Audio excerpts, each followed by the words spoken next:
হ্যাঁ, জয় গুরু। জয় আহ গুরু। আজকে যোগ ও সাধন রহস্যের যোগ কি এই অধ্যায় শুরু করব, এবং আজকে আমরা আহ, একটি স্পেশাল একটা এপিসোড হচ্ছে। এখানে আমরা এই এপিসোডটা আমাদের দাদুগুরু, ওনার জন্ম উৎসব, ওনার আবির্ভাব তিথি উৎসব পালন হয়েছে 131তম। আমাদের আশ্রমে হয়েছে এবং কৃষ্ণানন্দ স্বামীজির আশ্রমেও হয়েছে। তো এই পরিপ্রেক্ষিতে উনি কি বলেছেন সেই বিষয়ে আমরা আহ, আলোচনা করব।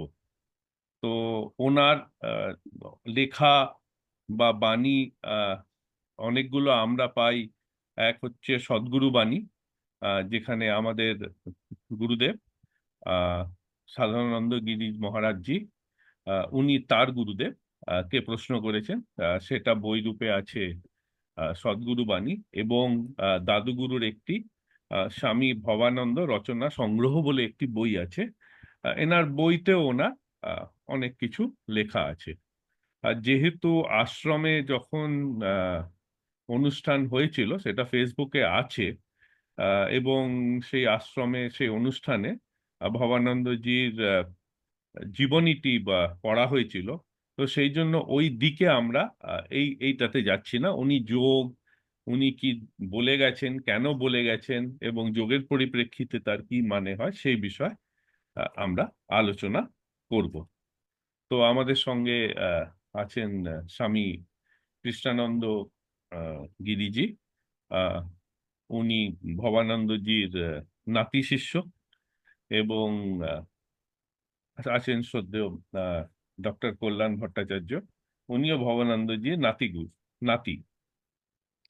তো যাই হোক, আমরা এনারা দুজন মুখ্য থাকবেন যারা আমাদের এই ব্যাপারে ব্যাখ্যা দেবেন।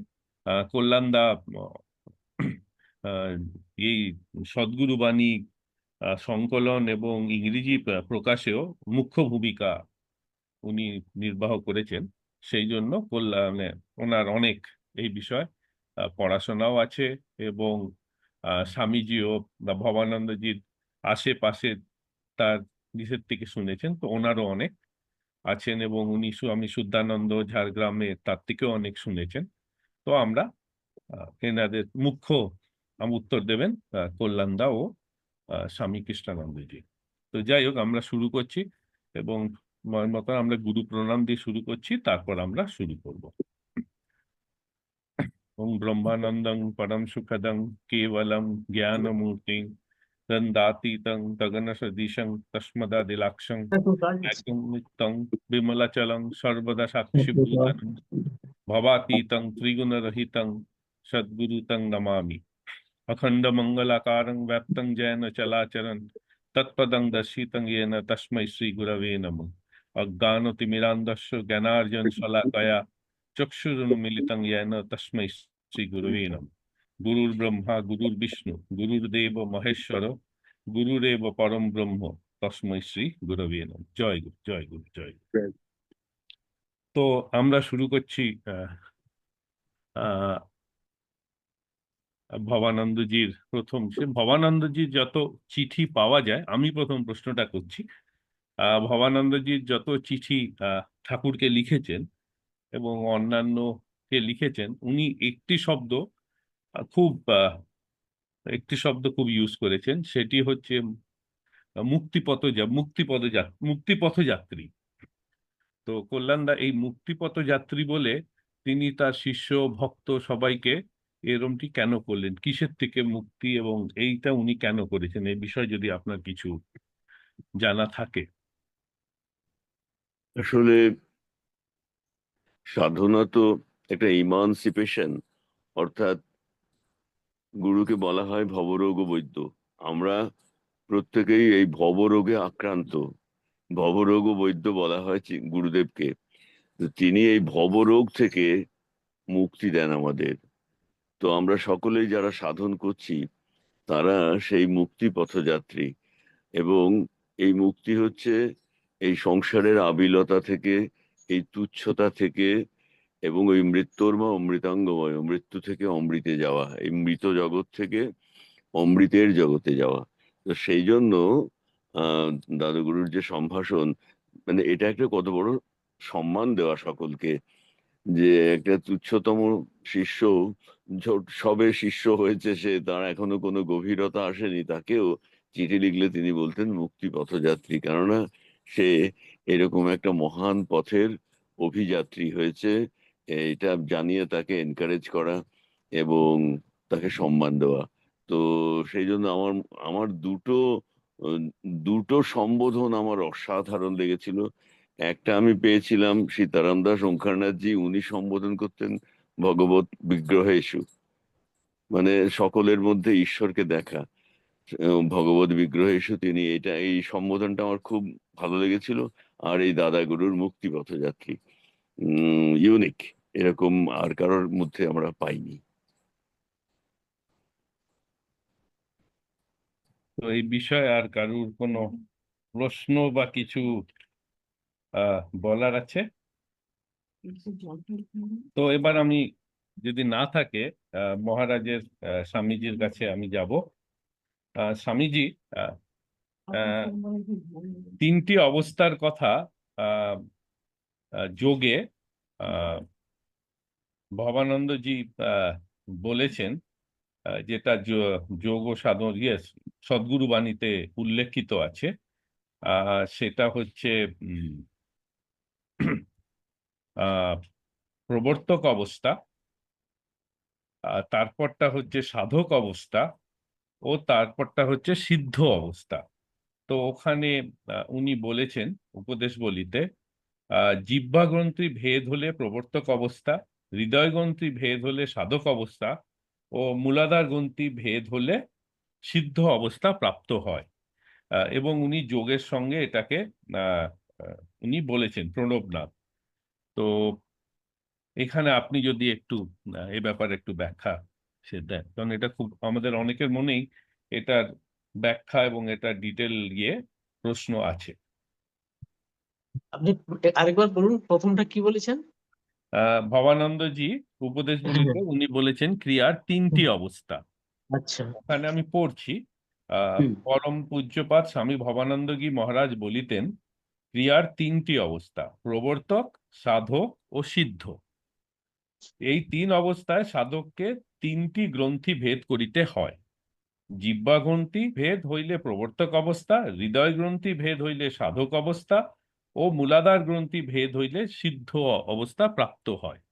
তো এই গ্রন্থি ভেদটা কি, এবং তার সঙ্গে অবস্থাটা কি, এবং সেটা যোগের কিভাবে ওটাকে পাওয়া যায়, মানে প্রথম ক্রিয়া কি, দ্বিতীয় ক্রিয়া কি, কিভাবে এই গ্রন্থি ভেদ করে এই তিনটি অবস্থা লাভ করা যায়।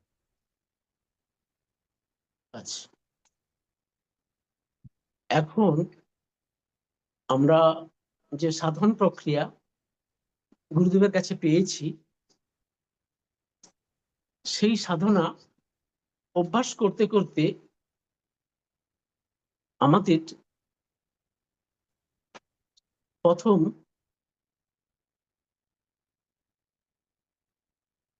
একটা ঝিঁঝি পোকার ধ্বনি পাওয়া যায়, আনন্দ হয়, এবং তার সঙ্গে বিভিন্ন দর্শন অনুভূতি হতে থাকে। তখনই বোঝা যায় যে আমার মূলাধার গ্রন্থি ভেদ হলো। তারপর সাধনা করতে করতে যখন পরাবস্থার অনুভূতি হয়, যখন কুম্ভক অবস্থা প্রাপ্ত হয়, তখন একটা স্থিরতা অনুভব হয়। সেই স্থিরতায় খুব আনন্দ হয়। এই অবস্থাটাকে আমরা হৃদয়গ্রন্থি ভেদ বলি। যোগের একটা ভালো অবস্থা। তারপর সাধনা করতে করতে, বিশেষ করে দ্বিতীয় ক্রিয়ায় গুরুদেব খেচুড়ি মুদ্রা দেখিয়ে দেন, এবং সেই খেচুড়ি অভ্যাস করতে করতে যখন খেচুড়ি হয়ে যায়, সাধনার যখন চরম অবস্থায় যাওয়া যায়, তখন খুবই আনন্দ হয় আর ব্রহ্ম অনুভূতি হতে থাকে। কুটস্থে দ্রবণ, দর্শন, শ্রবণ এগুলো একসঙ্গে সঙ্গে হতে থাকে। সেগুলোকে বলি আমরা জিহা গ্রন্থিভেদ। এইগুলো তো স্বামীজি যেখানে যেটা বলছেন, আহ হ্যাঁ, আগে জিহ্বা গ্রন্থি ভেদ হয় হ্যাঁ, খেচড়িতে, তারপরে লিখছেন হৃদয় গ্রন্থি ভেদ, এবং সর্বশেষ মূলাধার গ্রন্থ। আচ্ছা, আমি তো এটাই বুঝি।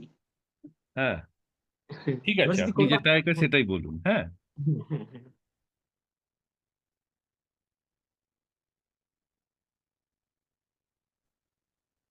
হ্যাঁ, বলুন স্বামীজি, বলুন। এরপর যদি আমার কল্যাণদা কিছু বলেন খুব ভালো হয় এটার উপর। তো কল্যাণদা, আপনি কিছু অ্যাড করবেন বা কারুর প্রশ্ন থাকবে তো এই আমার যেটা মনে হচ্ছে যে জিনিসটাকে দুভাবে দেখবার আছে। তো যেটা কৃষ্ণানন্দজি বললেন, এটা কিন্তু যোগের পথের এটাই যে প্রথমে তো মূলাধার গ্রন্থি, মানে সাধকের, এটা সাধক স্টেজ, হ্যাঁ, কিন্তু ঠাকুর এটা যেটা বলছেন, প্রথমে জিহ্বা গ্রন্থি ভেদ না হলে, মানে খেচড়ি না হলে ক্রিয়া দিতেন না, মানে ক্রিয়ার এন্ট্রান্স পরীক্ষা হচ্ছে ওইটা। তারপরে গুরুদেবই বুঝতেন এক সময় হৃদয় গ্রন্থি ভেদ হয়েছে, তখন তাকে সেই অনুযায়ী পরের ক্রিয়াটা দিতেন, তারপরে শেষের ক্রিয়া মূলাধার গ্রন্থি ভেদ। এটা কিন্তু গুরুর দিক থেকে। আর শিষ্যের দিক থেকে, শিষ্যের যে উপলব্ধির জায়গাগুলো, যে মূলাধার গ্রন্থি ভেদ হলে তবে তো কুণ্ডলিনী জাগরণ হবে, কুণ্ডলিনী জাগ্রত হয়ে তারপরে সে অনাহত চক্র ভেদ করবে, অনাহত চক্র ভেদ করে তারপরে তো সে আজ্ঞা চক্রে যাবে। তো কাজেই সেই দিক দিয়ে কৃষ্ণানন্দজি যেটা বলছেন, উনি সেই হিসেবে বলেছেন বলে আমার মনে হচ্ছে। তো দুটোর মধ্যে তফাৎ তো কিছু নেই, একটা হচ্ছে গুরুর দিক থেকে দেখা, আর একটা হচ্ছে শিষ্যের দিক থেকে দেখা। তো আমার তো মনে হচ্ছে এইটা। আচ্ছা, তো এই যে আমার একটা প্রশ্ন আছে, হুম, করো। এখন কি করতে পারি? হ্যাঁ, আমার হচ্ছে আমরা একটু জানতে চাই যে এই গ্রন্থি ভেদের মানে কি হবে।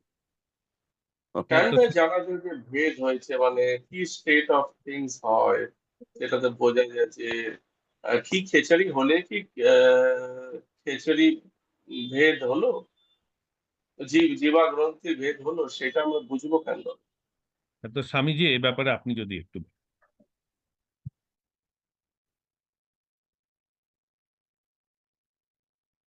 হ্যালো, হ্যাঁ, হ্যাঁ, আপনি এটা যদি একটু আমাদের বলেন।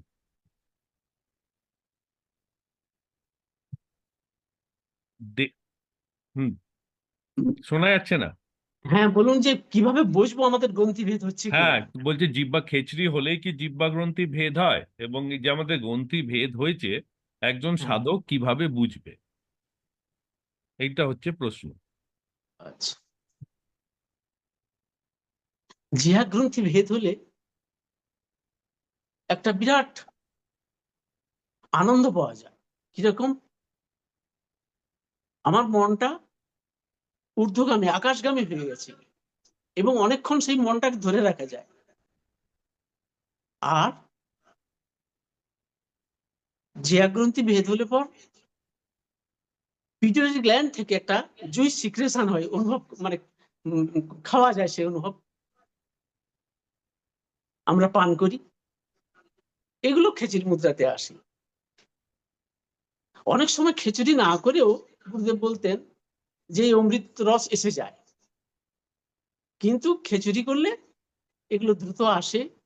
তার সঙ্গে তার অনুভূতি, আনন্দ, এগুলো ভক্ত অনুভব করে। খিচুড়ির সঙ্গে দ্বিতীয় ক্রিয়া করলে পরে একটা পরম আনন্দ পাওয়া যায়, আর খুব দ্রুত পরাবস্থায় পৌঁছে যাওয়া যায়। এগুলো খিচুড়ির একটা উপকারিতা। তখন জানবো যে আমার খিচুড়ি আমার জিয়া গ্রন্থি ভেদ হয়েছে। এই পর্যন্ত বললাম। তো আর কারুর কোনো এই গ্রন্থি ভেদ, যোগ, দাদা ঠাকুর তো বলে গেছেন, এই বিষয়ে কোনো প্রশ্ন থাকলে বা কিছু থাকলে বলতে পারো। দেবজিৎ যে প্রশ্নটা করেছে, দেবজিৎ বোধহয় করলো না? হ্যাঁ, হ্যাঁ। আমি তো আবার চোখে ঠুলি করে বসে আছি। না, না, হ্যাঁ, দেবজিৎ বললো। হ্যাঁ, তো অ্যাকচুয়ালি গ্রন্থি কথাটার মানে তো হলো গাঁট। হ্যাঁ, আর ওই গিট গিট বা গিঁটও বলা হয়। তো অ্যাকচুয়ালি ওখানে গিট বেঁধে আছে। জীবে তো সত্যিকারের আর গিট বাঁধার কোনো ব্যাপার নেই, কিন্তু ওই জিহ্বা গ্রন্থি বেদ হলো মানে তার একটা অ্যাডভান্সমেন্ট হলো, ক্রিয়ার প্রপার ওয়ার্ল্ডে তার এন্ট্রান্স হলো, এবং সেইটার সময় সাধনাটা প্রপারলি সাধন পথে যাওয়ার সে যেতে পারলো, এবং সেই যে আনন্দের কথা কৃষ্ণানন্দজি বলছেন, জীবাগ্রন্থি ভেদ হওয়ার আগের আনন্দ আর পরের আনন্দের মধ্যে অনেক তফাৎ। এইবারে এই গ্রন্থি বলা হচ্ছে, এটা কিন্তু আমাদের এটা আমাদের ঘরানায় এই মানে যে ক্রিয়াযোগের লাইনে এই শব্দটাকে এভাবে ব্যবহার করা হয়েছে। আমি অন্যান্য দিকে এই শব্দটাকে ততটা পাইনি, কিন্তু এটা যেহেতু একটা ল্যান্ডমার্ক এবং এইটা অনুযায়ী সাধনার অগ্রগতি, এটা খুব সুপ্রযুক্ত। তাহলে এইটা হলো গিয়ে জিহ্বা গ্রন্থি, মানে জীবের তো দুটো কাজ। একটা তো হচ্ছে জীবের আমাদের এই বাচনিক দিক, আরেকটা হচ্ছে আস্বাদন, স্বাদ টাদ ইত্যাদির দিক। তো জিহ্বা গ্রন্থি ভেদ হলো মানে খিচুড়ি হলো মানে তার আস্বাদনের দিকটা, সেই যে অমৃতক্ষরণ যেটাকে বলা হচ্ছে, এটা হচ্ছে। আর তার যে বাচনিক দিক, আহ, অর্থাৎ সেদিক থেকে বচনের উপরে যে কন্ট্রোল, অর্থাৎ একদিক দিয়ে দেখতে গেলে সাধন জগতে তো অন্য সবকিছু থেকে নিজেকে সরিয়ে নিয়ে সাধনায় এগোনো, সাধক যখন মজাটা পেতে থাকে, আনন্দটা পেতে থাকে, তখন গিয়ে সত্যিকারের তার কাছে গোটা পৃথিবীটা তখন আর তত অ্যাট্রাকটিভ মনে হয় না। তারপরে দ্বিতীয় স্টেজ যখন বলা হচ্ছে আমাদের হৃদয় গ্রন্থি ভেদ, গুরুদেব যখন বোঝেন, অর্থাৎ এই সংসারের প্রতি যে আমাদের আসক্তি বা অন্যান্য যে ব্যাপারগুলো আমরা একেবারে মানে মানে আসক্ত হয়ে আছি, সেই জায়গাগুলো ধীরে ধীরে শিথিল হতে থাকে। তখন মনে হতে থাকে গুরুদেব ছাড়া তো আর কিছু নেই পৃথিবীতে, এর থেকে শ্রেয় আর কি আছে, এই ক্রিয়া এবং এই গুরুদেব এবং এই তাঁর দান। তখন সাধকের তনু মন আচ্ছন্ন হয়ে থাকে এই নতুন উপলব্ধির জগৎটাকে। এইটা হলো হৃদয় গ্রন্থি ভেদ। হৃদয়ে সত্যিকারের কোনো গাঁট পড়ে নেই কিন্তু, বা কোনো গিট গিট নেই, কিন্তু এই এই হৃদয় গ্রন্থি দিয়েই তো ওই জগতের প্রতি আমাদের যা কিছু আকর্ষণ, ভালোবাসা থেকে শুরু করে আমাদের যে আমরা এনগ্রসড হয়ে আছি সেইটা। আর মূলাধার গ্রন্থি ভেদ যখন হলো, মা যখন জাগলেন, কুণ্ডলিনী যখন ধীরে ধীরে উঠতে লাগলেন, সত্যিকারের সাধক অবস্থা তো সেটাই। সাধক হলেন মানে তখন এই ব্রাহ্মী স্থিতির মানে তার এই আত্মদর্শনের বাদবাকি ফাইনাল চ্যাপ্টার গুলো তখন থেকে শুরু হলো। আমার মনে হচ্ছে গাঁট, ওখানেও কিন্তু কোনো গাঁট পড়ে নেই, তবে গ্রন্থি বলা হয়েছে মানে এই তিনটে জায়গা আমাদের অবস্ট্রাকশন। যোগের পথের এই তিনটে গিঁট পড়ে আছে, তিনটে অবস্ট্রাকশন তোমাকে এগোতে দিচ্ছে না, এইগুলো গুরু কৃপায় সাধন করতে করতে যখন রিমুভড হচ্ছে, তখন গিয়ে তুমি সত্যিকারের মুক্তিপথযাত্রী, তখন তুমি ডেস্টিনেশনে পৌঁছানোর সুযোগটা পেলে। আমার মনে হচ্ছে এইভাবে এটাকে ভাবা যেতে পারে। তো আর কারুর কোনো প্রশ্ন আছে? আমি একটু প্রশ্ন করব। হ্যাঁ, সবারই সবাই। হ্যাঁ, নিশ্চয়ই, নিশ্চয়ই। আচ্ছা, আমরা যে এই যে জিহ্বা গ্রন্থি ভেদ বলছি, খিচুড়ির যেটা, তো এটা আমরা সাধারণত প্রথম অবস্থায় মানে আঙুল দিয়ে পুশ করে জিভটাকে ভেতরে প্রবেশ করাই। তো সেটাকে কি বলা যায় জিহ্বা গ্রন্থি ভেদ হয়েছে, নাকি যদি আপনা আপনি ওটা হয় তাহলেই বলা যায় জিহ্বা গ্রন্থি ভেদ হয়েছে? আর মানে এটার প্রয়োগ বলতে বলতে চাইছি যে জিহ্বা গ্রন্থি ভেদ হলে কি সত্যিকারের যদি ভেদ হয় তাহলে তার বাহ্যিক যে প্রকাশ, মানে আমি বলতে চাইছি ধরুন কটু বাক্য বলা কাউকে, সেটা কি বন্ধ হয়ে যায়, নাকি সেটা মানে ক্ষেত্র বিশেষে হয়, এটাই বলতে চাইছি। বা খাওয়ার যে মানে রসনা তৃপ্তির যে ব্যাপারটা, সেটা কি আস্তে আস্তে স্তিমিত হয়ে যায় জিহ্বা গ্রন্থি ভেদ হলে? এটা যদি একটু বলেন আমাকে। হ্যাঁ, তো এটা না আমি প্রথম একটা ছোট্ট উত্তর দিইনি, তারপর আমি যাব কৃষ্ণানন্দজি আর কল্যাণদার কাছে।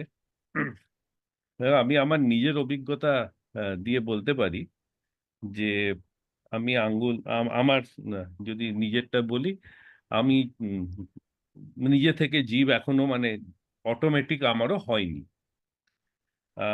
কিন্তু আহ, আমি বলতে পারি তিনজন গুরু বিভিন্ন লিনেজে সেটাকে অ্যাকসেপ্ট করেছে যে জিহ্বাগ্রন্থি এটাকে খেচড়ি বলা যায়।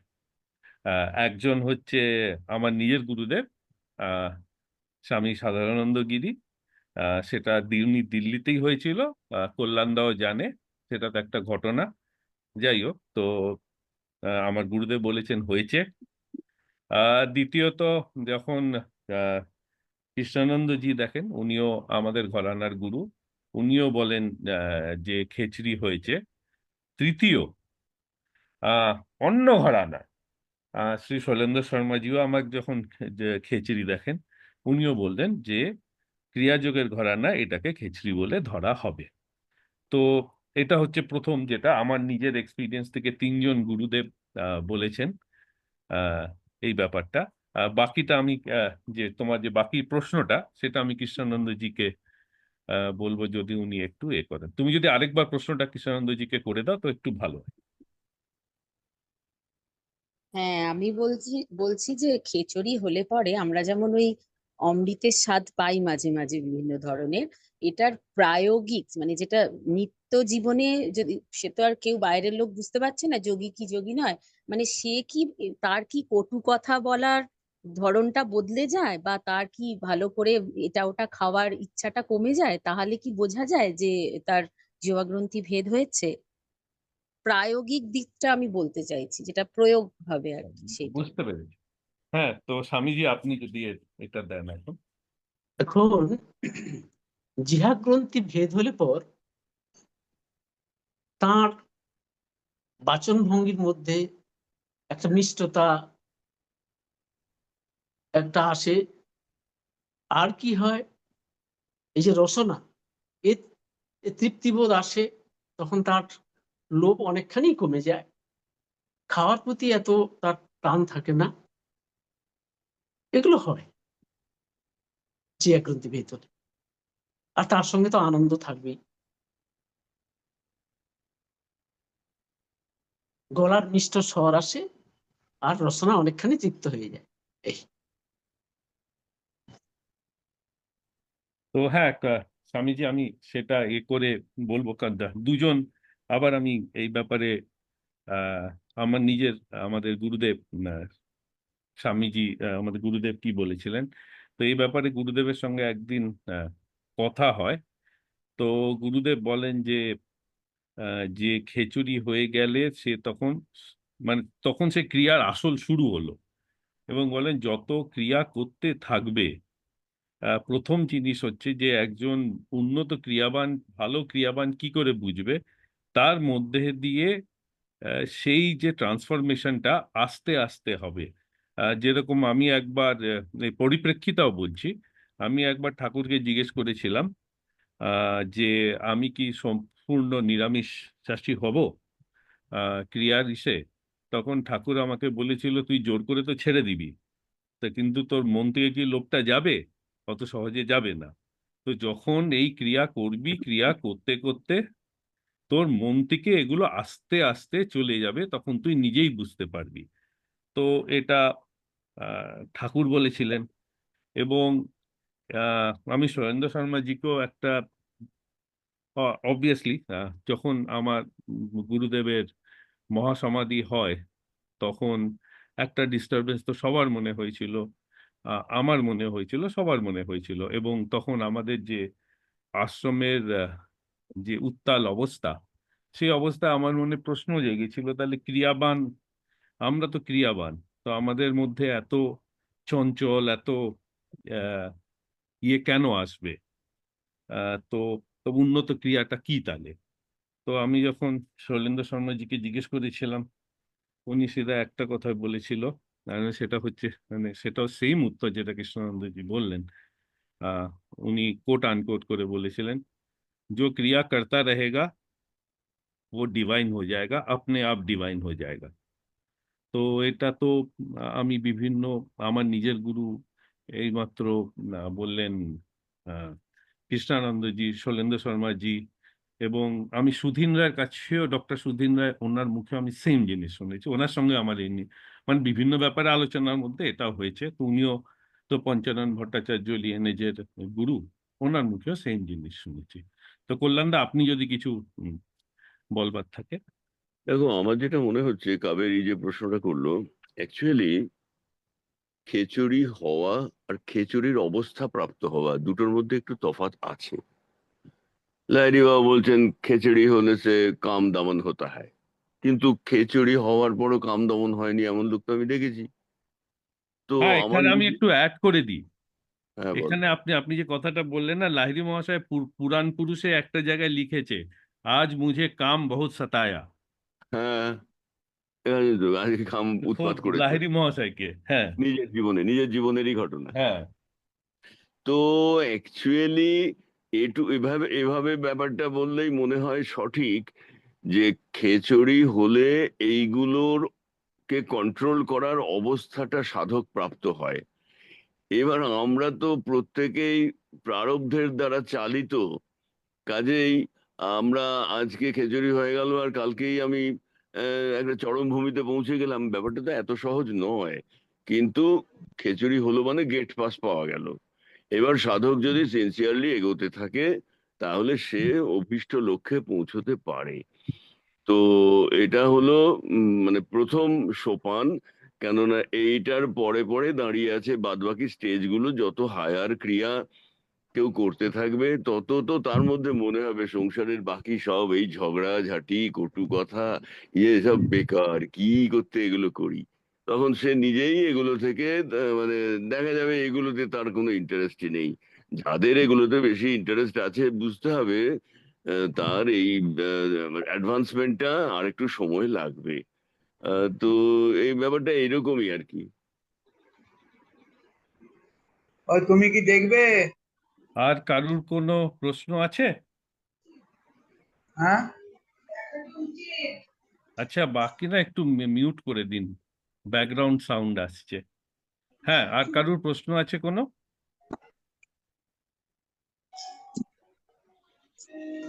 তো এই পরিপ্রেক্ষিতে দ্বিতীয় যেটা যেটা যোগ সাধন রহস্যে আছে, যোগ ও যোগের প্রয়োজনীয়তাতে আহ, এখান থেকেই যেটা আছে সেটা বলছেন, ঠাকুর বোল্ড করে বলছেন, যোগাভ্যাসের মাধ্যমে চিত্ত একাগ্র হইলে যে জ্ঞান যে জ্ঞান উৎপন্ন হয়, সেই জ্ঞান হইতে আত্মজ্ঞান লাভ হইয়া মানবের মুক্তি সাধিত হইয়া থাকে। তো তার মানে যে এই যে সাধক অবস্থা বা এই তিনটে খেচুড়ি যে অবস্থা আছে, সেই অবস্থায় সাধনা করতে করতে এক সেই জ্ঞান মানে চেতনার বিকাশ হয়। তো চেতনার বিকাশ হলে সেই জ্ঞান যখন হবে, আমার পরের প্রশ্নে আছে, সদ্গুরু বাণীতে একটা জায়গায় বলেছেন, তাই পরে আসবো। তো সেই জ্ঞান যে চেতনার বিকাশ হয়, সেই যে জ্ঞান হয়, সেই জ্ঞান থেকে আস্তে আস্তে হয়তো এগুলো চলে যায়। তো এই ব্যাপারে যদি কল্যাণ আপনি একটু যদি বলেন, হ্যাঁ, এই দুটোর মধ্যে লিঙ্কেজ। কেননা ক্রমশই তো সাধন পথে অ্যাডভান্সমেন্ট হচ্ছে, এবং খেচুড়ি হলো মানে প্রপার ক্রিয়া শুরু হলো, তার আগে তো ছিল শুধু ওয়ার্ম আপ। তাহলে এবার প্রপার ক্রিয়া শুরু হলো, ক্রিয়া যত করবে, এটা তো দ্রব্যগুণ একটা আছে না। মহাপুরুষরা বলতেন, যে বলেন, সীতারাম দাসজির লেখায় পড়েছি, তুমি জেনে আগুনে হাত দিলেও হাত পুড়বে, না জেনে হাত দিলেও হাত পুড়বে। তুমি ক্রিয়া করলে তুমি তার ফল পাবেই পাবে। তুমি ভালোবেসে করলে আরো ভালো ফল হবে, আর এই তুমি নিয়ম রক্ষা করলে একটু দেরিতে হবে, কিন্তু ক্রিয়া তো তার ফল দেবেই দেবে। তো সেই জন্য যত অ্যাডভান্সমেন্ট হতে থাকে, তত এই নন ক্রিয়া যে এসেন্সিয়ালিটিস, এই সমস্তগুলো ধীরে ধীরে মূল্যহীন, অর্থহীন হতে থাকে। কাজেই এই জন্যই অবশ্য আর একটা কথা আছে, আমরা একদিক দিয়ে বলি যে ও যত উচ্চ ক্রিয়া করবে তত তার চেঞ্জ হবে, চেঞ্জ কিন্তু হয়, এটা সত্যি কথাই, তার আচরণ, তার কথাবার্তা সবকিছু। আবার এরকমটাও আছে লাহিড়ী বাবার ওই চিঠিপত্রে ক্রিয়া ও ক্রিয়াবান, সেখানে আছে যে উচ্চ ক্রিয়াবানদের মধ্যে সকলই গোলমাল। মানে ওটা উনাকেও আহত করেছে যে কিছু উচ্চ ক্রিয়াবান তিনি যতটা আশা করেছিলেন ততটা পারফরমেন্স তাদের মধ্যে তিনি পাননি। এই দুঃখ বোধটা থেকেই এই কথাটা এসছে। এই দেখবে পত্রবলিত ক্রিয়া ও ক্রিয়াবানের এক জায়গায় আছে যে উচ্চ ক্রিয়াবানদের মধ্যে সকলই গোলমাল, অনেকই গোলমাল। তো তার মানে তাদের আর একটু দেরি হচ্ছে আর কি, মানে রাস্তাটা তো ক্ষুরস্য ধারা নিশিতা সেই উপনিষদে আছে না, তো এই রাস্তাটা তো আর মসৃণ নয়, উপল বন্ধুর পথ, কাজেই সময় তো লাগবে, এটা ঘটনা। তবে এইগুলো হওয়া মানে তার সেই রাস্তায় যাওয়ার পাসপোর্ট হয়ে গেল। সে এবার সে যদি যত সিনসিয়ারলি এগোবে তত সুন্দরভাবে এগোবে, তত সুন্দরভাবে এগুলো পাবে। হ্যাঁ, তো এই ব্যাপারে আহ, যেটা স্বামীজি একটু আগে বললেন, আহ, ভবানন্দজির যে বই আছে ভবানন্দ রচনা সংগ্রহ, ওখানে ভবানন্দজি বলছেন এইভাবে আমরা এই প্রাণায়ামের দ্বারা শব্দ ব্রহ্মের অনুভূতি ঘটাইলে বায়ু যখন স্তব্ধ হয় তখনই বিরাট মহানিশার কোলে জীবকুল অবস্থান করিতে থাকে। সেই সময় এক নীরবতার ভিতর দিয়া ঝিঝি পোকার শব্দ পরিলক্ষিত হয়। ইহাতে অবস্থান করিলে সাধনার দ্বারা এই মহানিশার কোলে আশ্রয় লইতে পারিলে শব্দ ব্রহ্মের সাহায্যে মানব চিন্ময়ী মায়ের কোলে আশ্রয় লইয়া উত্তম অবস্থা লাভ করে। ইহাই মানুষ জাতির চরম ও পরম অবস্থা, ক্ষুদ্র হইতে বৃহতে যাইবার সুকৌশল। তো স্বামীজি এখানে যে বলছে যে এই যে ঝিঝি পোকার কথা আপনি একটু আগে বললেন, এবং এই ব্যাপারে যখন দাদুগুরু এই জিনিস বলছেন, তার মানে হচ্ছে সাধক যখন এই সাধনার সময় এই ঝিঝি পোকার শব্দ শুনতে পারবে, তখন কি সেই শব্দের মধ্যে তার মনকে দিয়ে দেবে, বা সে শব্দটাকে সে কি করে অনুভব করবে, এবং তার মধ্যে সাধনাটাকে কি করে এগিয়ে নিয়ে যাবে।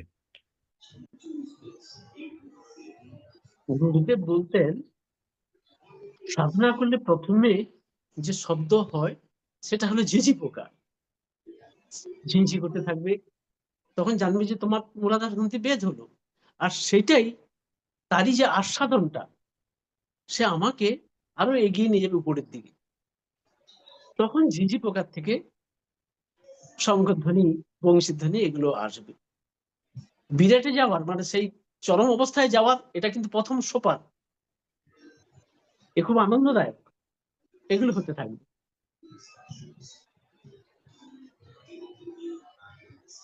এখানে যখন হলো দাদুগুরু বলছেন, হ্যাঁ, তো নাদ নিয়ে আর কারুর প্রশ্ন আছে?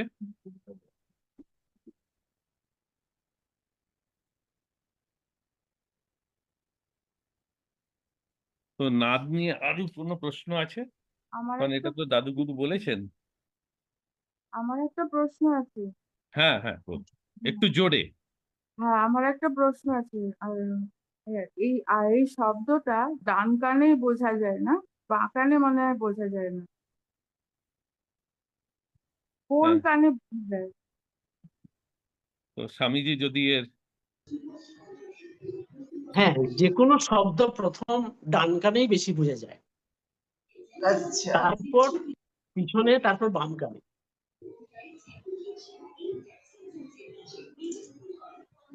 হ্যাঁ, ডান কানে পেছনে, তারপরে বাঁ কানে যায়। হ্যাঁ, হ্যাঁ। আর আর এই বিষয়ে নাদ, এই বিষয়ে আর কারুর প্রশ্ন আছে?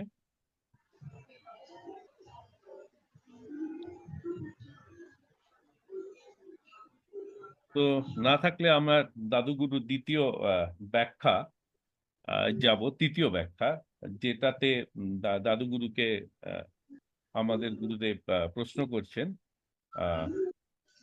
সদ্গুরু বাণীতে, সংকল্পবিহীন হলে যদি উদ্দেশ্য হারা হয়, তবে যে বললেন সংকল্পবিহীন কর্ম করতে। তো এবং তার যে ভাবার্থ, সেখানে লিখছেন যে প্রাণায়াম অল্প করিতে করিতেই তার মনে নেশা আসে, তার মন ভিতরে ডুবিতে থাকে। সাধারণত উহা নিয়ম হইল মন দিয়া 12টি প্রাণায়াম করিলে প্রত্যাহার হয়, 144টি প্রাণায়ামে ধারণা, 1728টি বার করলে ধ্যান ও 20,736 বার প্রাণায়ামে সমাধি হয়।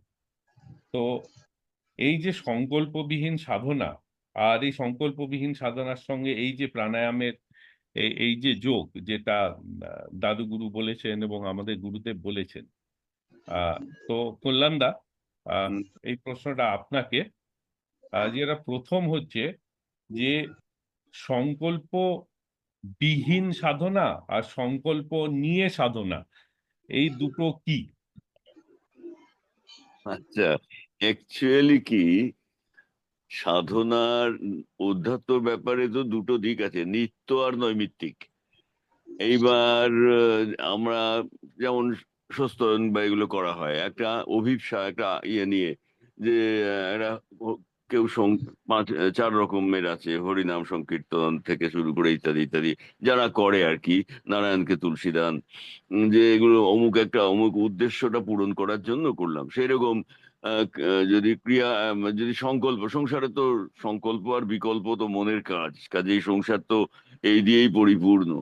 কিন্তু সাধনায় যখন আমি করতে এগোচ্ছি, তখন কিন্তু এইসব সংকল্পগুলোকে পরিহার করারই, মানে আমি তখন আমার একটাই লক্ষ্য, যে আমার পরম লক্ষ্যে পৌঁছতে হবে, যে আমার এই সাধনার এই টাস্ক দিয়েছি, আমার পরীক্ষায় পাশ করতে হবে, আমার এই পাশ করলে তবে তো পরের ক্লাসে প্রমোশন। কাজেই আমাকে এই ক্রিয়া করে গুরুদেব যেগুলো দিয়েছেন, এর লক্ষ্যটায় এটার কোটা ফিল আপ করতে হবে, শেষ করতে হবে। তো এইটা এটার ভেতরেও সংকল্পবিহীন, মানে তার ভেতরে ওই সংকল্প একটা প্রচ্ছন্ন থাকছেই, যে আমাকে এটা করতে হবে। কেননা অকারণ কি আর কেউ ক্রিয়া করছে? আমি কেন করছি? গুরুদেব দিয়েছেন বলে করছি, আচ্ছা সেটাও তো একটা, যে গুরুদেবের টাস্কটা আমি কমপ্লিট করছি। কিন্তু এই সংকল্পটাকে সেই সংকল্প বলা হচ্ছে না। সংকল্প বলে কোনো একটা ডিজায়ার, কোনো একটা অ্যাসপিরেশন নিয়ে তুমি সাধনায় বসলে, যে এইটা ফুলফিল করার জন্য আমি আজকে 144 বার ক্রিয়া করব, সেইগুলো তো আলাদা জিনিস। আর এই সংসার তো সংকল্প দিয়েই ঘেরা, মন তো, মনের কাজই তো সংকল্প আর বিকল্প। কিন্তু সংকল্প বিহীন বলতে ওই আর কি, যে এইগুলোর বাইরে আমি শুধুমাত্র আমার সাধন জীবনের উৎকর্ষতা, সাধন জীবনের চরম পরম পাওয়ার দিকে আমি এগোনোটাই আমার সংকল্প, আর কোনো সংকল্প নেই। অর্থাৎ গুরুদেব তুমি যেটা দিয়েছো, এটাকে পরিপূর্ণতায় নিয়ে যাওয়া। তো এইটা একদিক দিয়ে দেখতে গেলে সংকল্প, আবার যেহেতু তথাকথিত সংকল্পের মধ্যে এটা পড়ে না, সাধনটা তো নিয়েছি এটাকে শেষ করব বলে, এটাকে পরিপূর্ণ করব বলে, কাজে এটাকে সেভাবে সংকল্প বলাও যাবে না। এইটাই সংকল্পবিহীনতা।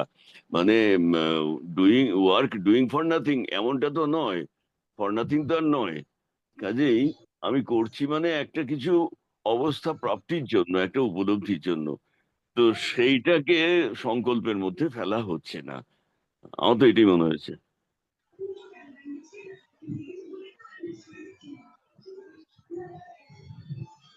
মানে এভাবে এগুলোই সাধনার পরিপূর্ণ ফলটা পাওয়া যাবে। আর সেখানে যদি বিভিন্ন সংকল্পের ইন্টারফিয়ারেন্স এসে যায়, তাহলে পথটা কিন্তু অবরুদ্ধ হবে, অবস্ট্রাক্টেড হবে, হিন্ড্রান্স হবে। তার মানে কি, এটা যেরকম ঠাকুর বলতেন যে শ্বাস হচ্ছে এমন একটা জিনিস, সেটা কর্ম ফল, মানে ফলের আশায় সে কর্মটা কেউ করে না, হ্যাঁ, তাই জন্মের তো। থেকে শ্বাস নিয়ে যাচ্ছে। হ্যাঁ, হ্যাঁ, ঠাকুর যেরকম বলতেন যে শ্বাস কেউ ভেবে করে যে আমি এখন শ্বাস হ্যাঁ, নিচ্ছি বা ঠিক আমি কথা। কাল থেকে শ্বাস নেব না। হ্যাঁ, তো এই মানে শ্বাসকর্ম বা শ্বাসের যথার্থ ইয়েটা নিষ্কাম হচ্ছে কর্ম তো এটাই, যথার্থ নিষ্কাম নিষ্কাম কর্ম। কর্ম তো এটাই। হ্যাঁ, তো এর পরের যে প্রশ্নটা আছে, এখানে সেম জিনিসে আমি স্বামীজিকে জিজ্ঞেস করব। এখানে ঠাকুর ব্যাখ্যাতে লিখছেন এই এই সংকল্প এই ব্যাপারে, যে 12টি প্রাণায়াম করিলে প্রত্যাহার হয়, 144টি প্রাণায়ামে ধারণা, 1728 বার প্রাণায়ামে ধ্যান, 20,736 বার প্রাণায়ামে সমাধি হয়। তো এখানে যে প্রশ্ন হচ্ছে এই যে নম্বর, এই নম্বরটা তো এক হচ্ছে প্রথম ক্রিয়ার পরিপ্রেক্ষিতে, তো এটা হচ্ছে প্রথম প্রশ্ন। দ্বিতীয় প্রশ্ন হচ্ছে, আমি যদি লাহিড়ী মহাশয়ের লিটারেচার পড়ি, ওনার গীতার ব্যাখ্যা বা উনি পাতঞ্জল যোগসাধন ব্যাখ্যা, সেখানে তিনি বহুবার বহু জায়গায় লিখে গেছেন যে এক আসনে 1,728টি প্রাণায়াম করা, এবং পত্রাবলীতেও 3-4 জায়গায় আছে যে তার যারা শিষ্য ছিল 10 ঘন্টা 12 ঘন্টা বসে 1,768টি প্রাণায়াম করেছে। তো এই ব্যাপারে আপনি একটু ব্যাখ্যাই করবেন, কারণ এতটা প্রাণায়াম কি করে করা যায়। দুই, যে এবং এটা এটা যে 144টা করলে এই যে আসে, এটা একজন সাধক কি করে করবে, এবং কি করে এইগুলো করে সে এগোতে পারবে। এখন প্রথম ক্রিয়া, দ্বিতীয় ক্রিয়া, তৃতীয় ক্রিয়ার ভেদগুলো সেজন্যই আছে যে প্রথম ক্রিয়ার সঙ্গে দ্বিতীয় ক্রিয়ার অনুপাত হলো 1:12, অর্থাৎ 1:12। অর্থাৎ 12টি প্রথম ক্রিয়ার সমান কাজ করে, একটি দ্বিতীয় ক্রিয়া করে। এই যে অনুপাত, এখন সংখ্যা বলুন অনুপাত বলুন, এগুলো যদি প্রত্যহ কাউন্ট করে এসব করে করা যায়, মন চঞ্চল হয়ে যাবে। তাই দেখা যায় ক্রিয়া অভ্যাস করতে করতে যখন খুব আনন্দ হয় এবং কুম্ভক অতি সহজে আসে, তখন মনে হয় যে হ্যাঁ, আমার উত্তম ক্রিয়া হচ্ছে। আর উত্তম ক্রিয়া হলে পর তখন সংখ্যার হিসাব নয়, সময়ের হিসাব। আমরা প্রথম প্রথম দেখেছি যে উত্তম ক্রিয়া যখন হয়, দেখি আমার এত সময়ে কটা প্রাণায়াম হয়। একবার এক আধ বার মিলন করার পর আর দরকার হয় না, তখন গভীর প্রাণায়ামের গভীরতায় অবস্থাগুলো আসতে থাকে। যত সাধক আনন্দ পায় প্রাণায়ামে, তত তার গভীরতা বেড়ে যায়, তখন নির্ভুল প্রাণায়াম হতে থাকে তার। ঠিক। আর যখনই নির্ভুল প্রাণায়াম গুলো হয়, তার অবস্থাগুলো এসে যায়। ঠিক। এই তো কারুর কোনো প্রশ্ন আছে এই ব্যাপারে?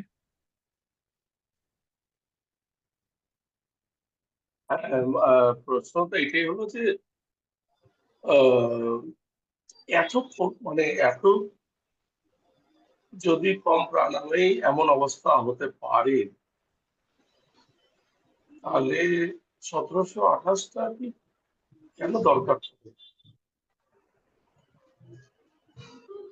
লজিক্যালি একটু হচ্ছে, নিশ্চয়ই কিছু হবে যেটা হ্যাঁ, বুঝতে পারছি তাহলে না। কেন এটা লেখা হয়েছে, মানে এটা আমি হ্যাঁ, সদ্গুরু বাণীতে এটা ঠাকুর লিখে গেছেন ব্যাখ্যাতে, তো এটা লেখা কেন হয়েছে?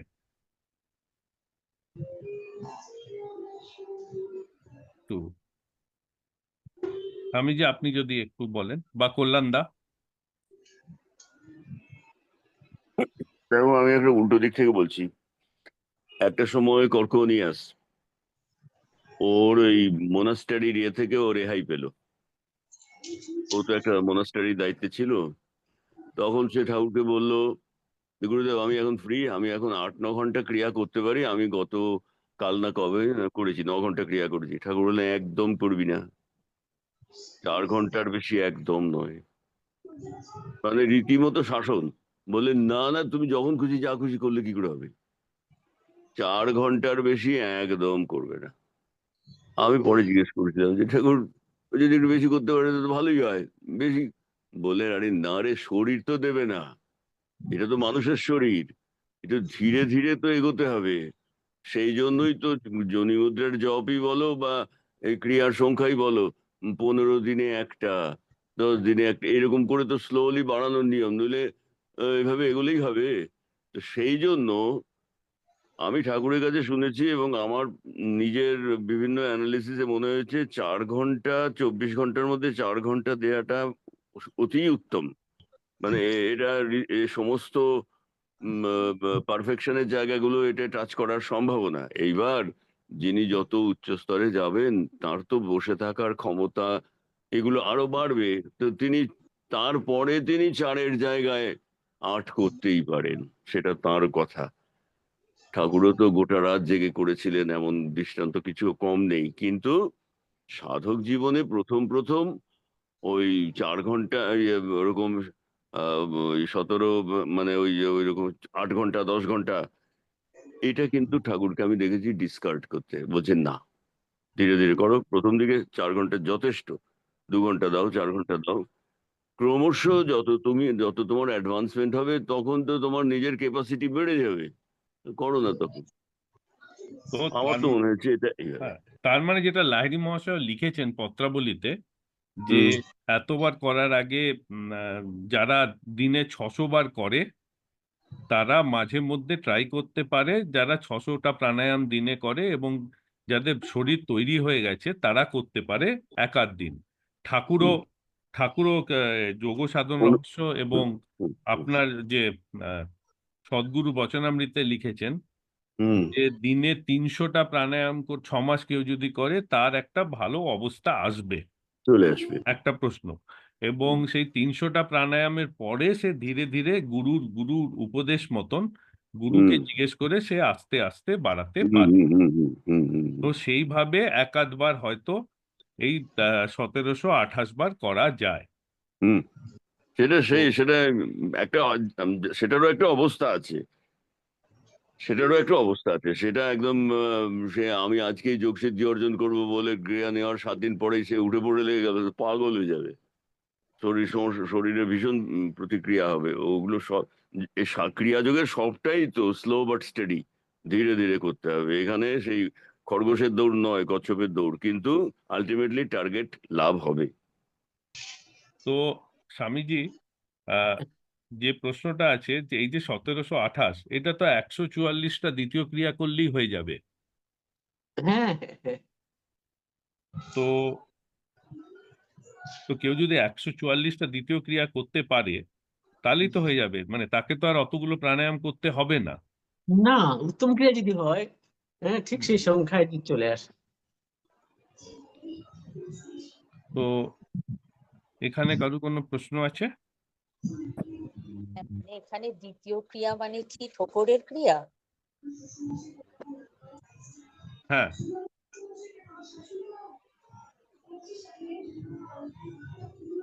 তার মানে কি যার কথা হচ্ছে সে কি দ্বিতীয় ক্রিয়াটা পায়নি, তাই জন্য কি কথাগুলো করতে চললো প্রথম আহ ক্রিয়া? দেখো সেইটা তো আমরা জানি না, এক। আর দুই হচ্ছে এই চিঠিগুলো মূলত হচ্ছে যেগুলো এসছে সেটা হচ্ছে পঞ্চানন ভট্টাচার্য মহাশয়, রামগোপাল মজুমদার ও রাম দয়াল মজুমদার, এই তিনজনের চিঠিটাই মূলত ওখানে আছে। আর মেজর যে প্রশ্নগুলো আছে সবকটা কিন্তু মানে পঞ্চানন বাবার। হুম হুম তো হুম হুম এই মুহূর্তে বলাটা কিন্তু মুশকিল যে উম, কোন স্থিতিতে সে করেছে, মানে যেহেতু আমরা জানি না, বা তো এখানে না ঠিকের উত্তরটা দেওয়া মুশকিল। তো এখানে যদি কিছু স্বামীজি বলতে পারেন তো উনি কিছু আলোকপাত করতে পারেন, কিন্তু আমি যদি বই পড়ে বলি, কারণ সেখানে তো লিখে দেয়নি সে কোন স্টেজে ছিল বা কখন সে চিঠিটা লিখেছে, তো বলাটা মুশকিল। হ্যাঁ স্বামীজি, আপনার যদি কিছু।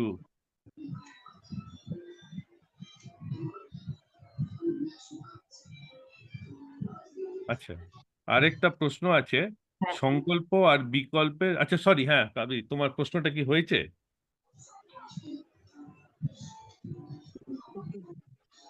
হ্যালো দেবজিৎ। হ্যাঁ হ্যাঁ ঠিক আচ্ছা আছে, অসুবিধা নেই। যে আচ্ছা। হ্যাঁ দ্বিতীয় ক্রিয়া করলে তাহলে 1700 যে সংখ্যাটা ওটা সম্পূর্ণ হয়। তাহলে আমি বলেছিলাম যে এই দ্বিতীয় ক্রিয়া মানে কি, মানে নির্দিষ্ট সংখ্যায় ওঙ্কার প্রাণায়াম করার পরে যে ঠোকরের ক্রিয়াটা আমরা করি সেইটাই কি 144টা হ্যাঁ কাউন্ট হ্যাঁ হবে? হ্যাঁ হ্যাঁ হ্যাঁ, সেটাই 144টা। আমি একটা জায়গায় লিখেছিলাম ঠাকুর, আহ, আমি প্রথমে ভাবতাম ঠাকুর বোধহয় সবাইকে বলেছে বা এটা ঠাকুর বলে থাকেন।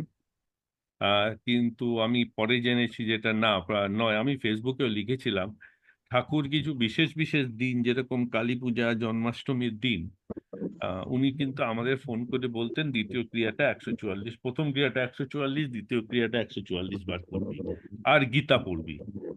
তো দ্বিতীয় ক্রিয়া হচ্ছে যেটা, আচ্ছা, যখন আমি ক্রিয়াতে আসব তখন দ্বিতীয় ক্রিয়ার ভেদটা করে দেব আমি। হ্যাঁ, কারণ দ্বিতীয় ক্রিয়াতে বিভিন্ন লিয়েনেজে আহ একটা ভেদ আছে। হুম। হ্যাঁ, আচ্ছা। তো তখন আমি, এবং সেইটা না মানে লাহিড়ী মহাশয়ের ভাষার সঙ্গে মেলে। আহ লাহিড়ী মহাশয় দ্বিতীয় ক্রিয়াকে ওঙ্কারের ক্রিয়া বলতেন, আর তৃতীয় ক্রিয়াতে ঠোক্করের ক্রিয়া বলতেন। কিন্তু আমাদের লিয়েনেজে আমরা যেটা শ্রীযুক্তেশ্বরের ধারা, আমি শ্রীযুক্তেশ্বর গিরিজি, ওনার লিয়েনেজে আমরা যারা দ্বিতীয় ক্রিয়া পেয়েছি, আমাদের দ্বিতীয় ক্রিয়াতেই কিন্তু ঠোক্কর আছে। আহ, হুম এবং তৃতীয় ক্রিয়াতে ঠোক্করটা বেড়ে যায়। হুম হুম কিন্তু ওনাদের লিয়েনেজে দ্বিতীয় ক্রিয়াতে হেড মুভমেন্ট আছে, ঠোক্কর নেই। এবং সেইটা কিন্তু ওঙ্কার ক্রিয়ার সঙ্গে লাহিড়ী মহাশয়ের সঙ্গে মেলে। এবং তৃতীয় ক্রিয়াতে একটা ঠোকর নেয়, মাল্টিপল ঠোকর আছে। এবং সেইটা আবার পত্রাবলীর সঙ্গে মিলে যায় এক শ্বাসে 200 বার। তো এই মানে এইটা দুটো, যেহেতু আমি এই দুটো ধারারই ক্রিয়া জানি, সেহেতু আমি এটা বলতে পারি। কিন্তু এটা কেন হয়েছে, কিসের জন্য হয়েছে, এটা বলা যায় না। এটা এবং আমাদের ইসের বাইরে। কিন্তু এটুকু বলতে পারি যে যে যে তার গুরু থেকে দ্বিতীয় ক্রিয়াতে, মানে খেচুড়ির পরে যে দ্বিতীয় স্তরের ক্রিয়াতে যেই ক্রিয়াটা পেয়েছে, সেই ক্রিয়াটাই তার কাছে দ্বিতীয় ক্রিয়া। তো এরপরে আমি আসছি একটা, যেটা ঠাকুর জিজ্ঞেস করেছিলেন ভবানন্দজিকে, এবং ভবানন্দজি এর উত্তর দিয়েছিলেন। আহ, এটা হচ্ছে যে একটা যে ইসে আছে, তো ওনার প্রশ্নটা ছিল দুটো প্রশ্ন। একটা প্রশ্ন হচ্ছে শ্বাসের সঙ্গে ভক্তি, শ্রদ্ধা, প্রেম নিযুক্ত করার উপায় কি।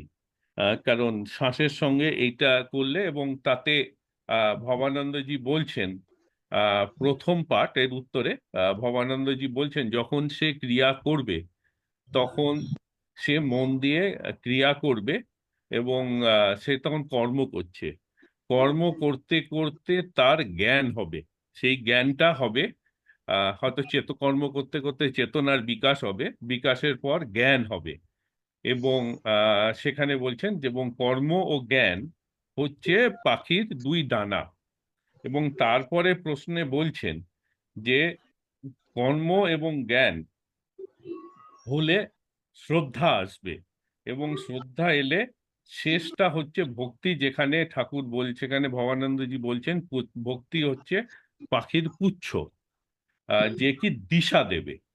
তো ক্রিয়াতে পুরো করতে হলে এক হচ্ছে কর্ম এবং জ্ঞান, মানে সে ক্রিয়া করা শুরু করলো, এবং করতে করতে যখন তার জ্ঞান হলো, জ্ঞান থেকে তার ভক্তি, এবং সেই ভক্তি তাকে দিশা দেখাবে, সেই দিশাটা তাকে নিয়ে যাবে।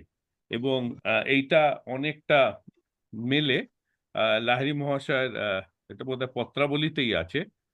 সেখানে বলছেন যে কোনো সাধক যদি নাস্তিক হয়, কোনো বিশ্বে সে যদি 6 মাস ক্রিয়া করে, তাতে সে তখন তার উপলব্ধি করতে পারবে, এবং সে আস্তিকের দিকে চলে যাবে, মানে ভক্তিটা উদয় হবে।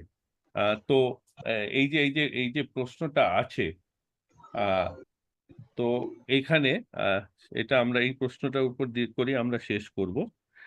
তো আমি স্বামীজিকে জিজ্ঞেস করব যে এই যে বলছেন যে কর্ম করলে জ্ঞান হবে, চেতনার বিকাশ হবে, তো এর মানেটা কি, কি জ্ঞান হবে?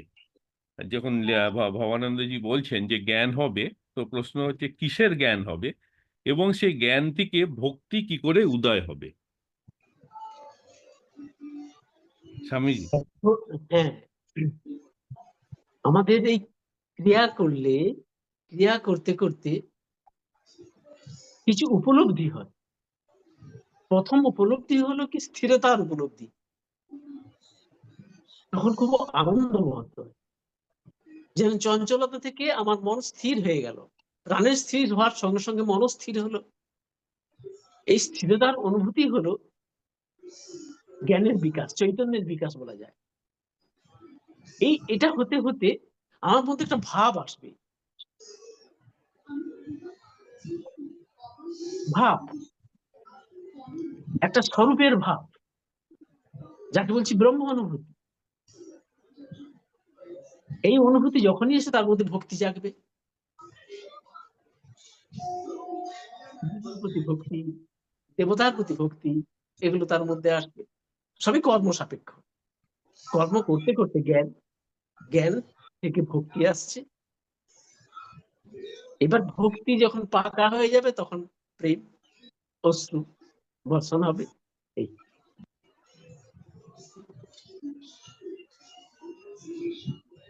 তো কারুর কোনো এটুকুই প্রশ্ন বললাম। আছে? হ্যাঁ, ধন্যবাদ। তো কারুর কোনো প্রশ্ন আছে কল্যাণদাকে, স্বামীজিকে?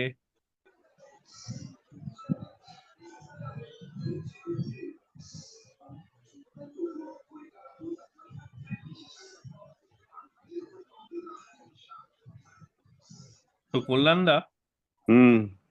তো এখানে যে ঠাকুর বলছে তার মানে এটা দাঁড়াচ্ছে যখন কোনো ক্রিয়াবান ক্রিয়া শুরু করবে সে ক্রিয়ার উপরে বিশ্বাস করেই সে ক্রিয়াটাকে শুরু করতে পারে এবং ধীরে ধীরে ধীরে ধীরে তার ভক্তিটা উদয় আপনি আপ হবে। মানে কি জানো তো, আমার যেটা মনে হয়, দেখো, পার্সোনালিটি, আজকাল তো সাইকিয়াট্রিতে পার্সোনালিটিটাকে একটা খুব ইম্পর্টেন্স দেওয়া হচ্ছে, এবং পৃথিবীর সমস্ত মানুষকে ওরা 12টা ভাগে ভাগ করেছে। তো সে তো গেল ডাক্তারের দিক। আমাদের ক্ষেত্রেও কেউ আছে জ্ঞান, জ্ঞান মার্গী, মানে জ্ঞানটার প্রাদুর্ভাব তার মধ্যে বেশি। কেউ আছে ভক্তির প্রাদুর্ভাব বেশি। কিন্তু সিঙ্গল জ্ঞান বা সিঙ্গল ভক্তি যথেষ্ট নয়। জ্ঞান চাই, তার সঙ্গে ভক্তি চাই। কথামৃতে যেমন বলছেন, জ্ঞান মিশ্রিতা ভক্তি, এটা হচ্ছে বেস্ট। তো ব্যাপারটা তাই। আবার আরেক জায়গায় কথামৃতেরই কথা, শুদ্ধা জ্ঞান আর শুদ্ধা ভক্তি এক। এমনি গীতাতেই দেখো না, জ্ঞানীর যা যা কোয়ালিফিকেশন ক্রাইটেরিয়া, আর ভক্তের যা যা আছে, দুটোতে একই দেখা যায়। তো কাজে এই দুটোর মধ্যে তফাতের জায়গাটা খুব সূক্ষ্ম।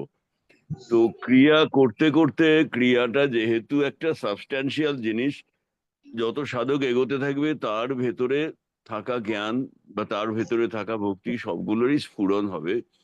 তবে ওই মেকানিক্যাল ক্রিয়া করে একটা বেকার, এটা শুধু শ্বাসের ব্যায়াম হবে, এতে কোনো ডেভেলপমেন্ট হবে না। কিন্তু যে একটু বেশি সময় দেবে, কিছু না করে আছে গুরুদেবের কথা রাখার জন্য ক্রিয়া করছি, এটাও যে করবে, অন্তত গুরুর প্রতি তার ভক্তিটা তো আছে, তবেই করছে। কাজেই যে কোনো একটা জিনিস নিয়ে এগুলো বাকিটা অটোমেটিক্যালি চলে আসবে। এটা আমার মনে হয়েছে আর কি। তো শেষ প্রশ্ন, আহ যোগ সাধন রহস্যে আছে যেটা ভবানন্দজিও বলেছেন এটা, আহ সেটা হচ্ছে, এটা আমি স্বামীজিকে করব শেষ প্রশ্ন। আর সেটা হচ্ছে যোগ সাধন রহস্যের দ্বিতীয় এসে লেখা আছে, যোগাভ্যাস দ্বারা আত্মার শুভ্র জ্যোতির্ময় স্বরূপ প্রকাশিত হয়। তো এটার কি মানে কিভাবে সেই যে আত্মার শুভ্র জ্যোতির্ময় স্বরূপ প্রকাশিত হবে এবং সাধক সাধক অবস্থায় বা প্রবর্তক অবস্থায় সেটা কিভাবে সে অনুভব করবে? এখন সাধনা করতে করতে যখন সাধক স্থিরতার অনুভব পায়, অর্থাৎ কেবলই কুম্ভকের অনুভব পায়, তখন তার কুম্ভক আস্তে আস্তে বৃদ্ধিপ্রাপ্ত হতে থাকে। আর তখনই যোনি মুদ্রা করলে তার জ্যোতির্ময় সত্তার অনুভব হয়। আমার যে জ্যোতির্ময় সত্তা অনুভব হয়, ব্রহ্মজনী মুদ্রা সে উপলব্ধি করে। ব্রহ্মজনী মুদ্রা না করলেও সাধক তার জ্যোতির্ময় সত্তা অনুভব হতে থাকে কুটস্থে। হলো?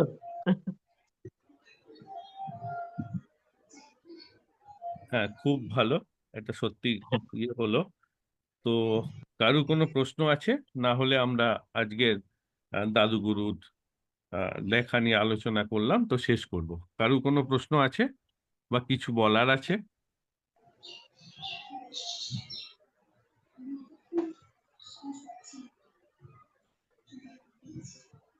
কারো কোনো? জয়গুরু, হ্যাঁ, হ্যাঁ, বলো।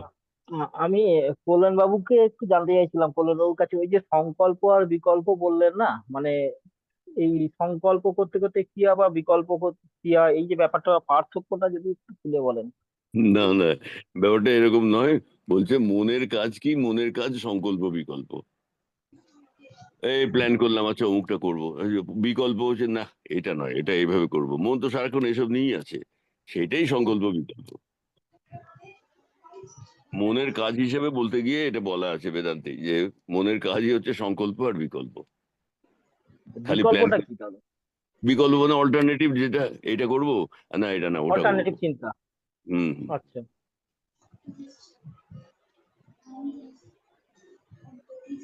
হুম। মানে উন্মনা বিমনা যে কথাগুলো বলি, এটাও ঠিক একই ধরনের তাহলে হলো ব্যাপারটা? এগুলো এখন থাক, কারণ এটা আজকের কন্টেক্সটের বাইরে। তো এটা পরে আমরা আচ্ছা আলোচনা করে নেব। হ্যাঁ, আচ্ছা আচ্ছা আচ্ছা আচ্ছা। তো আচ্ছা, আর বিশ্বনাথ দা, আপনি যে বললেন যে শুভ্র জ্যোতি, এই জ্যোতির বর্ণ কি সবসময় সাদাই বেশিরভাগ সময় হয়, না অন্য বর্ণের জ্যোতিও দেখা যায়? স্বামীজি যদি এটা বলেন আপনি।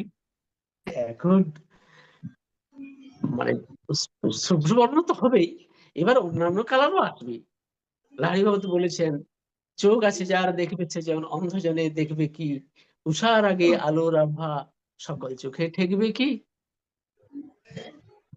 উচ্চ অবস্থায় ঠিক সূর্য উদয়ের আগে যে একটা অবস্থা জ্যোতির ছটা, সেগুলো দর্শন হবে।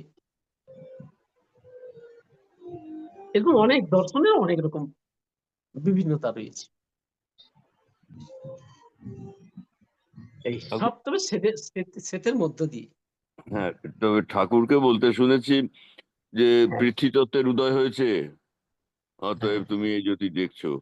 আকাশ তত্ত্বের উদয়, নীল জ্যোতি দেখছো। এইরকম ব্যাখ্যা, এরকম কোন জ্যোতিটা কেন, যে কোনো রং তো 7টা রঙের কম্বিনেশন, আরো অনেক কিছু হতে পারে, কিন্তু কেন এই জ্যোতিটা দেখছি, কেন ওটা নয়, সেটার এরকম ব্যাখ্যা ঠাকুরকে আমি দিতে দেখেছি।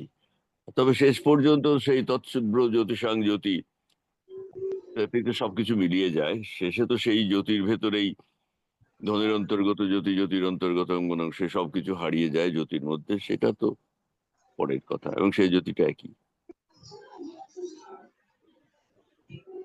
তো আর কারো প্রশ্ন আছে? একটা প্রশ্ন আছে। হ্যাঁ, অনেক বল। সময় মানে কিছু জ্যোতি না শুধু টানেল মতো ভীষণ হয়ে যায়, কোথায় একটা চলে যাচ্ছি এরকম মনে হয়ে যায়, তাহলে সেটা কি হয়তো হবে? হয়। তো স্বামীজি একটু হ্যাঁ, বলুন। তো ওনার প্রশ্নটা হচ্ছে যে অনেক সময় মনে হয় একটা টানেলের মধ্যে ঢুকে গেছি, এবং সেখানের থেকে চলে যাচ্ছি। এটা তো সেই বিরাটের অনুভব। আমরা সেই বিরাট থেকে এসেছি, মানে সেই অনন্ত চৈতন্য থেকে এসেছি। এটা চৈতন্যের অনুভব, যে টানের দিকে চলে যাচ্ছে। এই আছে না সেই এটা, ধর্মস্য তত্ত্ব নিহিত গুহায়াং, ঠাকুরকে বলতে শুনেছি এই হচ্ছে গুহা। ধর্মস্য তত্ত্ব নিহিত গুহায়াং, এটা তো মহাভারতে যুধিষ্ঠির ওই বকের ওই যে প্রশ্ন উত্তর, যক্ষের প্রশ্ন উত্তর, তো এটাকে গগন গুহা বলা হচ্ছে। ওই টানেল বলো বা গুহা বলো, তার ভেতরে দিয়ে মনটাকে প্রেরণ করার কথা আর কি। তো হ্যাঁ, তো এটা ঠাকুরকে আমি বলতে শুনেছি, এর একটা ব্যাখ্যা।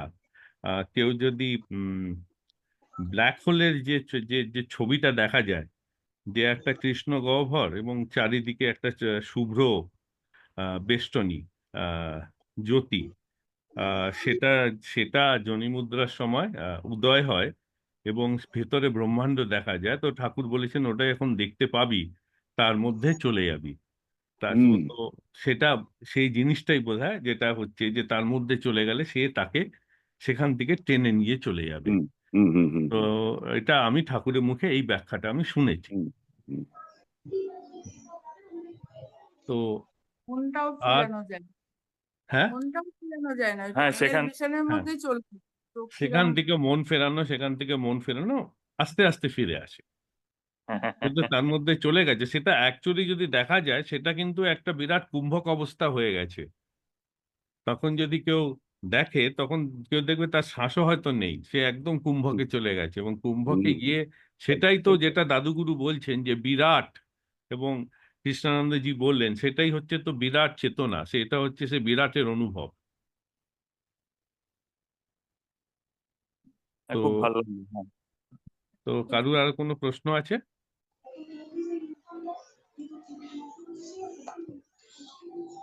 হ্যাঁ, যদি না থাকে তাহলে আজকেরটা আমরা শেষ করছি।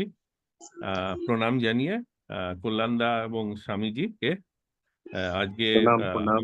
আমাদের জয় গুরু, আসর, জয় আমাদের গুরু। এই এবং দাদাগুরুর জন্মদিনে দাদাগুরুর এই যে আলোচনা করলাম এবং আমরা অনেক সমৃদ্ধ হলাম, যে ক্রিয়া সম্বন্ধে দাদাগুরু কি বলেছেন, আমাদের গুরুদেব কি বলেছেন, তার ইসে।